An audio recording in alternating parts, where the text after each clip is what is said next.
Hello everyone, welcome to my channel. Please subscribe and keep watching more details. Prison inmate reveals how Julie Chrisley treated others behind bars. Julie and Todd Chrisley of Chrisley Knows Best fame recently saw their time behind bars get cut short after being pardoned by President Donald Trump. Since then, there have been quite a few headlines concerning their time in prison, as well as what will happen to them now. Recently, one woman who claimed to be in the same federal prison as Julie has opened up about what the star was like during this time. Chrisley Knows Best stars Todd and Julie were convicted back in 2022 over charges, including bank fraud and tax evasion. Julie initially reported to the Federal Medical Center in Lexington, where she was set to spend a 7-year sentence. For his part, Todd was set to spend a sentence of 12 years at the federal prison camp in Pensacola.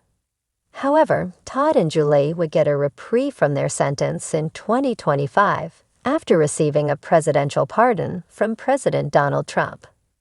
Since then, on social media, a woman claiming to be one of Julie's fellow inmates opened up about the Chrisley Knows Best star's time behind bars. The woman, identified as Brooke, or Tasver, claimed, "I just got out of the federal prison camp in Lexington, Kentucky. Let's do a get ready with me." Brooke then explained, "The camp was all open, so I did talk to Julie multiple times, and I honestly have no complaint. She was really, really nice, actually."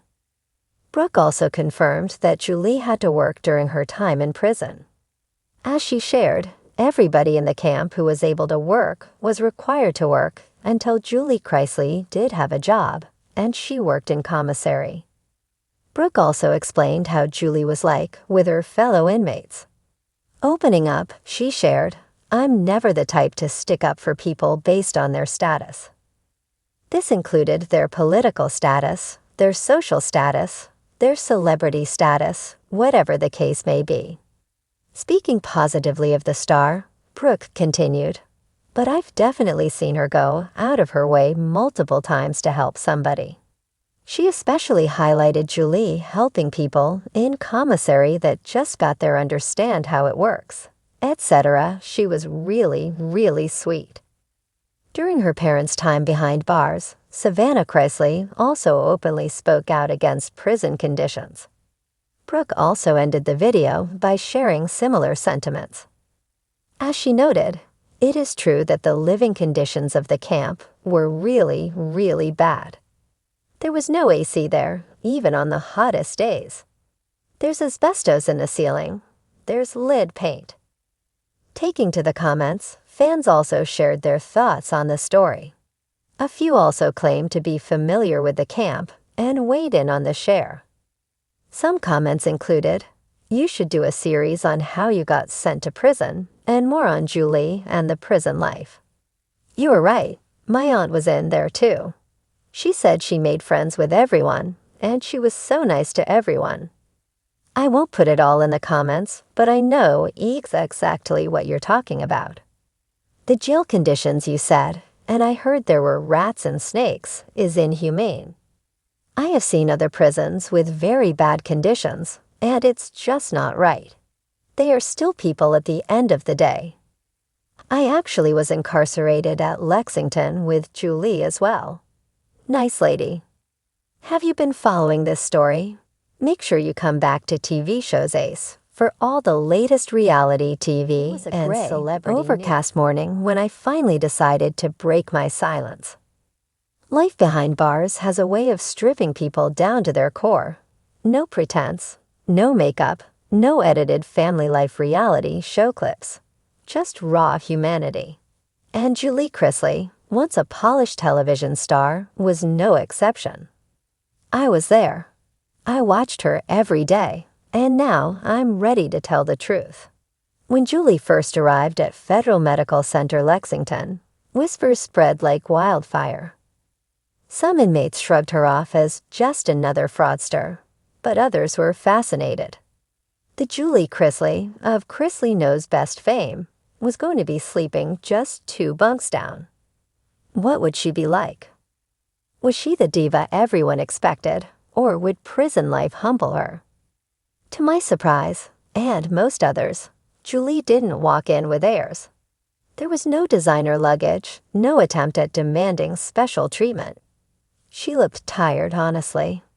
Like the weight of everything she had lost, her freedom, her family dinners, her reputation, had finally landed on her shoulders.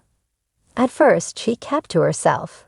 She sat in the corner during meals, quietly reading or journaling, her wedding ring gone, her TV-perfect smile subdued. The guards didn't treat her any differently. Maybe more carefully, sure, but not preferentially.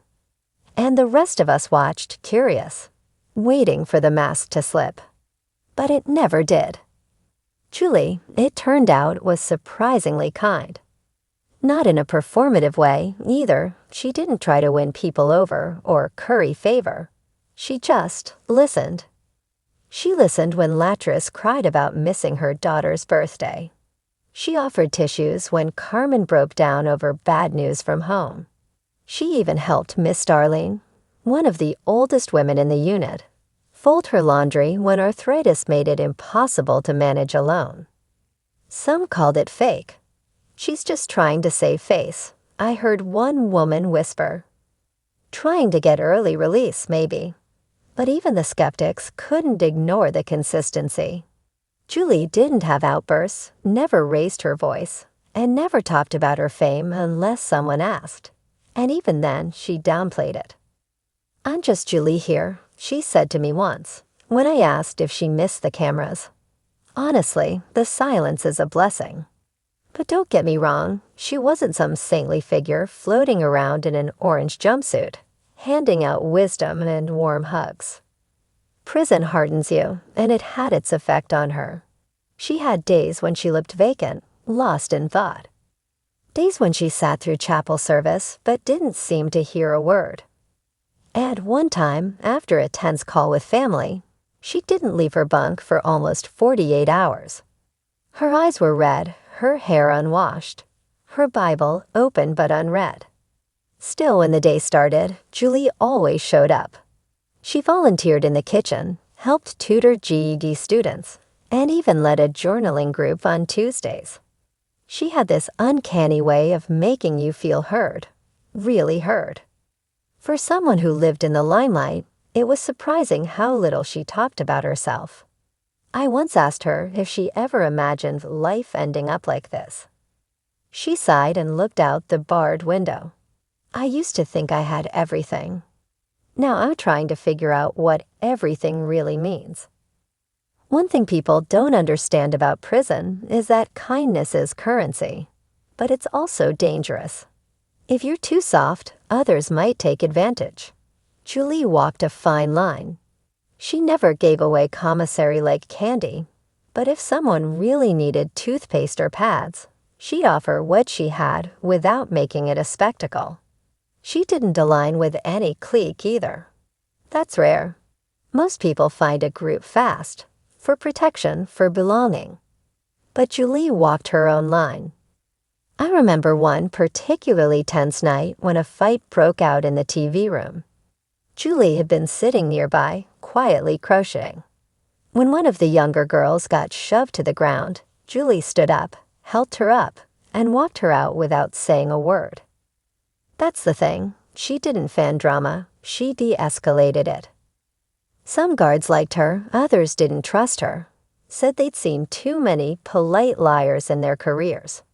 But no one could deny her calm presence. It was like she was clinging to some inner peace that no cell door could lock up. She talked a lot about her grandchildren when she did talk about the outside. Never about her show, rarely about Todd. When people asked about him, she'd offer a small smile and change the subject.